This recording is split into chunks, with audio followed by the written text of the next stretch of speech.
Salve galera, pra quem não me conhece, meu nome é Munir e você tá aqui no canal Berrerito Escarlate. E mano, eu preparei hoje aqui esse vídeo pra vocês pra fazer uma indicação de um outro anime que é Jujutsu Kaisen. E mano, se você não conhece essa obra, eu acho muito difícil porque essa obra ela tá num hype gigantesco. Bom, hoje eu vou falar um pouco aqui do autor, da história da obra, então fica com o vídeo e fica com a vinheta e bora pro vídeo, vamos lá.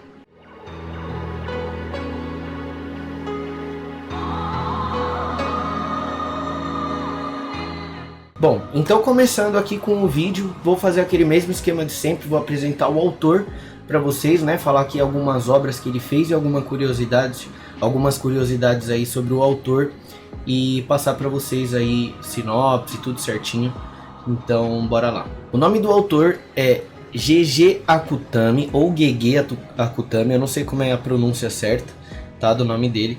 Mas enfim, ele é o autor de Jujutsu no Kaisen e ele nasceu lá para 92, ou seja, ele tem um ano só a mais que eu, isso é muito interessante. Enfim, ele começou ali com um one shot para a revista da Jump Next, né, que é da Shueisha, e essa obra aí contém 45 páginas. Esse one shot tem o nome de Kamishiro Sosa. Então, com apenas 22 anos, ele começou aí a trabalhar de mangaka. E em entrevistas ele já revelou que começou a fazer mangá imitando um amigo dele que desenhava e tal, e disse também que um dos mangakas que mais influenciaram ele nas suas obras é o Tite Kubo de Bleach. E é interessante que se pegarmos aí as artes de Bleach, de Jujutsu, a gente consegue aí reparar alguma semelhança. Ele cita também que uma das obras que mais inspiraram ele é Hunter x Hunter. E também se a gente reparar aí na construção de poderes dos personagens, dos animes, enfim, a gente vê também uma semelhança nesse ponto. Em Hunter é usada aí essa base de magia com o Nen, e é uma explicação ultra complexa. Mas no final os poderes são decididos, por assim dizer, pelos próprios personagens, pelos usuários dessa magia. E o poder combina mais com ele e tal, por exemplo o Killua, que usa o poder dele, que é tipo transformação, para fazer eletricidade, que ele tem um certo apego aí na história dele, que ele tomava muito choque quando era criança, enfim, ele acabou escolhendo aí esse poder.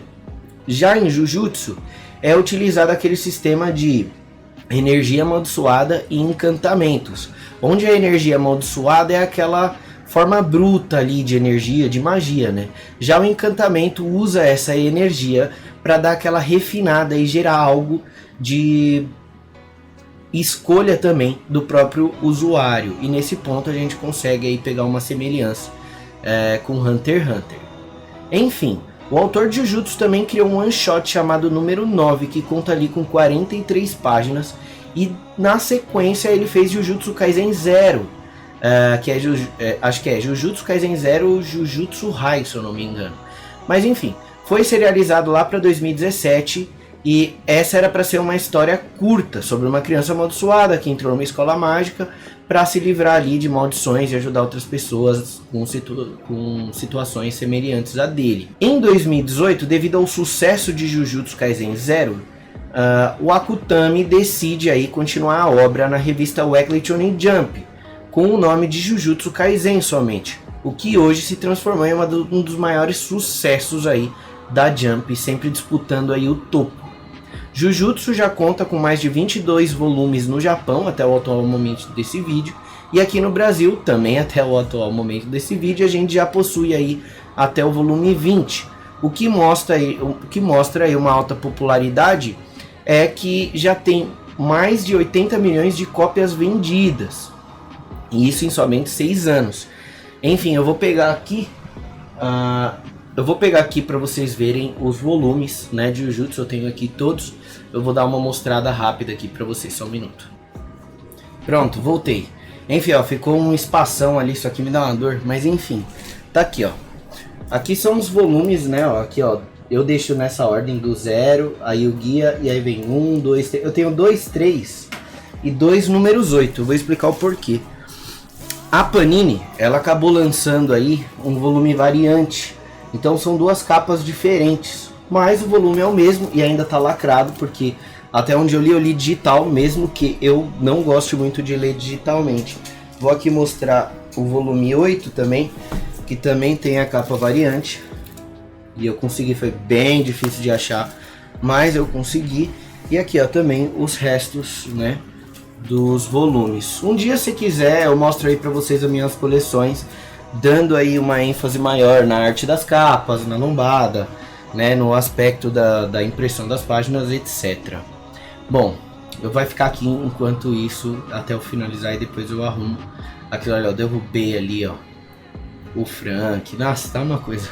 Enfim, apresentado aí, né, algumas curiosidades do autor, que ele pegou aí algumas referências de Hunter x Hunter e do Tite Kubo.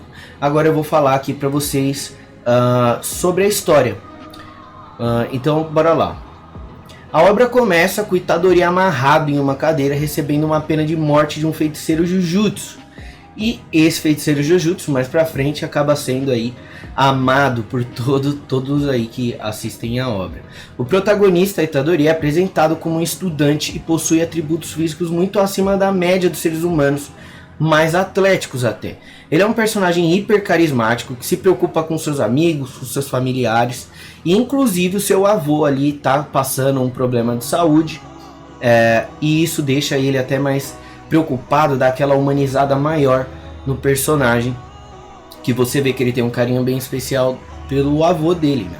O Itadori aí faz parte de um clube, né? Lá no Japão tem muito disso, das escolas terem clubes de algumas coisas, por exemplo, clube de basquete, clube de, sei lá, jornal, e aí os alunos vão fazendo esses clubes aí, né, desde a época da escola, isso é interessante. E o Itadori faz parte ali de um grupo de alunos, né, de um clube de sobrenatural, de coisas sobrenaturais. Não que ele tenha ali algum vínculo, que ele veja espíritos, não, nada disso existe. Mas ele é um entusiasta ali, mas mais pela diversão ali com os amigos dele. É muito legal você ver essa dinâmica deles, porque você vê eles se divertindo com pouco, existe aquela interação tipo de amigo mesmo, tanto que traz até uma certa nostalgia das épocas aí da escola. Eu já sou bem mais velho, então começo a lembrar até das épocas de quando eu tava na escola, e aí até surgia assim uns assuntozinhos e era bem divertido. Mas enfim, voltando aí pra sinopse, eles comentam, né, eles chegam, esse grupo de amigo deles aí comenta que, porra, eles vão abrir aí um amuleto que o Itadori achou na escola à noite, fazendo um ritual e tal, com a escola fechada. Então eles vão invadir aí a escola para abrir esse amuleto e ter todo aquele ritual ali do clube. Enfim, o Itadori não consegue ir, só que nesse momento aí acaba surgindo um feiticeiro Jujutsu, que ele é apresentado mais pra frente na obra, né, e o que são os feiticeiros Jujutsu, então não posso aqui ficar falando muito sobre, mas ele aparece aí para ir atrás desse amuleto. Então quando ele chega aí atrás do Itadori, o Itadori fala que tá com os amigos dele na escola, e aí eles vão atrás, porque os amigos dele estão correndo grandíssimo perigo. Itadori, sem entender nada, até, né, chega a discutir ali com esse feiticeiro Jujutsu, mas ele chega aí para a escola para salvar os amigos, ele acaba entendendo aí a gravidade da situação. Chegando lá, acontece algumas coisas, eles começam a brigar com alguns espíritos que surgem, né, por conta do dedo do Sukuna que estava dentro desse amuleto. E o que é o dedo do Sukuna? Nada mais é do que o dedo do Rei das Maldições. Então esse objeto aí amaldiçoado começa a atrair espíritos, né, por conta do poder dele. E aí começa a dar uma treta, lascada tal, e acaba que o Itadori engole esse dedo e acaba pegando aí os poderes desse Rei das Maldições. E é interessante que esse poder, não é que ele tem o controle desse poder, tá? Esse Rei das Maldições começa a viver dentro dele e até começa a controlar o corpo aí do Itadori, o nosso protagonista, mas com uma certa dificuldade. E isso é o grande asa assim da questão. Por que que o personagem principal consegue controlar o Rei das Maldições? E isso ainda não cheguei lá, porque eu ainda não terminei a obra, então eu ainda não entendi, ainda tô com esse mistério, mas enfim. A história começa aí a partir daí, né? E aí surge aquele feiticeiro que a gente vê logo no primeiro ato ali do primeiro episódio, que amarrou ele e tal, tava conversando. lutar, né, com esse rei das maldições que tá no corpo do Itadori. E aí a história começa, e aí eu não posso falar mais muita coisa. Ah, e antes de eu dar continuidade aqui, eu preciso dizer que é o seguinte, eu tenho um primo meu, né, que é o MK do canal Shampoo, ele também tem um canal, e inclusive eu hiper indico, então eu vou até deixar aqui, talvez o link aqui na descrição do vídeo, talvez não, vou deixar, ele merece. Eu vou deixar aí, e aí, pô, se vocês quiserem dar uma conferida lá, ele faz sobre mangá, sobre anime, sobre livros e sobre games também, então é todo um conjunto geek, é bem legal, bem bacana aí o canal dele. Mas enfim, ele comentou comigo na época que quando ele estava vendo Jujutsu, assistindo, ele não conseguiu entender muito bem ali a mecânica de magia da obra. E isso é interessante porque assim, tudo bem, eu assisti lá para mais de 5 vezes já Jujutsu, porque eu assisto em português, eu assisto em japonês, eu gosto, né, de ficar revendo coisa boa, inclusive é uma coisa muito boa. Mas ele teve aí essa dificuldade.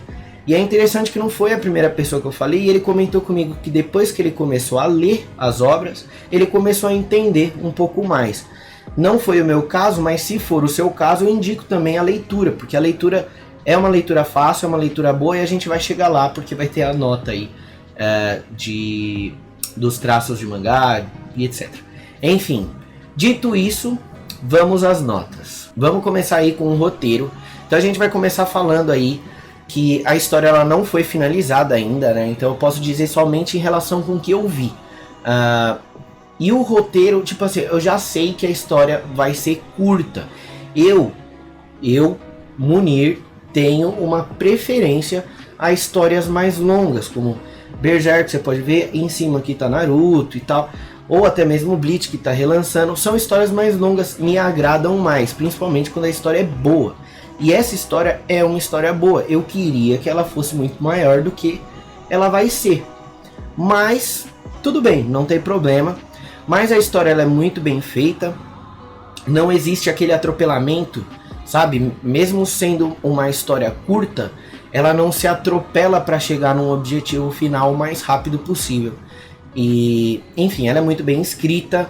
E por esses pontos eu tô dando uma nota 9 para ela. Por que eu não dei 10? Eu não dei 10 justamente pelo fato dela não ser comprida. Isso é um gosto pessoal meu. Mas ela é sim, tipo assim, capacidade de chegar em 10 até o final da obra ela tem. É que eu tenho essa parada aí de histórias mais longas, são as minhas preferidas. Enfim, agora vamos dar a nota aqui de animação. A nota de animação, sem discussão, nem sombra de dúvida, eu vou dar nota 10, tá? O anime ele é muito bem feito, o estúdio que tá fazendo é a Mappa, e ultimamente ele tá fazendo muitos animes bem feitos, né?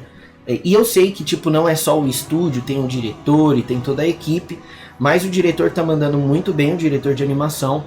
E enfim, é nota 10, né? A trilha sonora é maravilhosa, a composição assim da cena é muito boa, eles pegam angulações muito boas nas horas quando vai ter batalha, essas coisas. É muito bem feito, tirando a qualidade que tá maravilhosa, não existem muitas cenas paradas, o que a gente ainda vê infelizmente em muitos animes, e não é o caso de Jujutsu, então eu tô dando uma nota 10 pra ele aqui, tá? Agora a gente vai para traços do mangá. Lembrando, gente, que quando eu vou dar as notas aí de traços de mangá, eu sempre avalio composição de quadro, expressões faciais, movimentação das cenas, o traço se é equivalente aí com o roteiro, e enfim. Eu dei aí uma nota 10 também para os traços do mangá, e o porquê. Não é também justamente igual eu fiz ali no do Tóquio, no vídeo do Tóquio. Se você quiser assistir, vai ficar no card aí para você ir lá ver. Mas é a mesma coisa. Não é que é uma arte incrível, hiper realista, não é isso. As coisas que eu avaliei são as coisas que eu acabei de dizer agora. E enfim, é sensacional os traços do mangá. E inclusive quando a gente comentou lá no começo do vídeo, ele falando que o Tite Kubo foi uma das inspirações dele, você consegue ver isso nos mangás, né, uma certa semelhança, e foi uma das coisas que eu mais gostei. Inclusive, se você lembrar, se você acompanhou na época, se você lembrar aí da época que Bleach era lançado, ele era lançado ali junto com Naruto, e ele disputava o top 3 ali da Jump com Naruto e One Piece. E entre os três, uma das coisas que eu mais gostava ali de Bleach era o estilo das roupas, o estilo dos personagens, as expressões faciais sempre foi algo assim que eu sempre amei muito em Bleach. E você vê ali que tipo realmente o Akutami, que é o autor de Jujutsu, tenta replicar essas coisas e não de uma forma copiosa, mas de uma forma muito bem feita. Enfim, dando seguimento aqui, a nota é 10. E agora a gente vai para construção de personagem. Bom, aqui na construção de personagem eu vou colocar uma nota 10 também. E aí vocês vão entender porque, ó, agora eu vou falar algo bem polêmico para vocês, inclusive eu vou fazer um vídeo sobre, tá? Jujutsu conseguiu fazer aquilo que Chainsaw Man não conseguiu, tá? Eu ainda vou fazer um vídeo aí sobre Chainsaw Man falando aí alguns pontos negativos da obra. Enfim, vou deixar isso para aquele vídeo. Mas ele conseguiu fazer o que Chainsaw Man não conseguiu. Ele consegue apresentar personagens em curtos períodos de tempo que fazem com que a gente crie ali uma ligação emocional grande, como se fosse um personagem tipo muito mais importante do que ele já é. Por exemplo, o Jinpei, que aparece na obra por um arco, só que o mais importante aí desse meu ponto é você lembrar da mãe dele, por exemplo, que ela aparece muito pouco e você tem um apego muito grande por ela. Então ele consegue fazer esse tipo de coisa e a profundidade que ele dá nos personagens são maravilhosas. Eles têm pontos filosóficos que pode ser discutido aqui por mais 10 vídeos. Se você pegar mesmo o Jinpei, ele é uma boa pessoa, mas ele tem ali algumas deturpações mentais que são baseadas aí em coisas que ele viveu na vida dele, e ele também tem um espírito amaldiçoado ali também manipulando ele por trás e tal, mas existem diversos questionamentos durante esse período que faz com que você pense, né, sobre coisas aí da nossa vida. Enfim, construção de personagem é nota 10 e vale aqui também dizer uma menção honrosa ao personagem Sukuna, que ele é maravilhoso, além de ele ser um personagem vilãozão, tipo, é aquilo que dá medo, ele tem certas nuances de humanidade mesmo ele não sendo humano. E isso é algo que eu reparei e achei essa sensação muito boa. E falando em sensação, quando eu assisto Jujutsu, quando eu leio Jujutsu, me traz aquela sensação de nostalgia, é um carisma tão grande essa história que realmente é uma das minhas histórias preferidas aí dos últimos anos, sem sombra de dúvida. E na nota geral, né, finalizando aí, que o vídeo já tá ficando bem longo, a nota geral ficou 9,75. Fazendo uma última observação, esse meu primo MK do canal Shampoo, vou falar mais uma vez, vão lá no canal dele que realmente é muito bom. E o vídeo de Chainsaw, inclusive, eu vou fazer uma collab com ele. Bom, tô prometendo nada, até porque eu tenho que ver também os tempos dele, que ele vai ter livre. Eu não vou prometer o dia, mas a gente vai fazer isso ainda. Enfim, ele me deu aí algumas dicas em relação às notas que eu tô fazendo. Eu tô fazendo as notas de 0 a 10. E isso acaba abrindo uma margem muito grande. E realmente ele tem razão. Então a partir do próximo vídeo aí de indicação, eu vou mudar esse sistema de nota de 1 para 5. Sendo 5 excelente, 4 muito bom, 3 mediano, 2 ruim e 1 péssimo. 0 nem veja. Entendeu? Então, gente, é isso. O vídeo vai ficando por aqui. Desculpa pelo vídeo ter ficado muito longo. Não posso esquecer de pedir para você se inscrever no canal, curtir, compartilhar e comenta aqui também quais foram as suas impressões sobre Jujutsu e o que te deixou mais, eu ia falar ouriçado, quem usa essa palavra hoje em dia? Quem te deixou mais entusiasmado, assim, qual cena dessa obra que te deixou mais entusiasmado? E se você ainda não assistiu, assiste, volta aqui e fala, porque, cara, eu quero saber a opinião de vocês. Mas enfim, o vídeo vai ficando por aqui. Um beijo, falou e é nóis.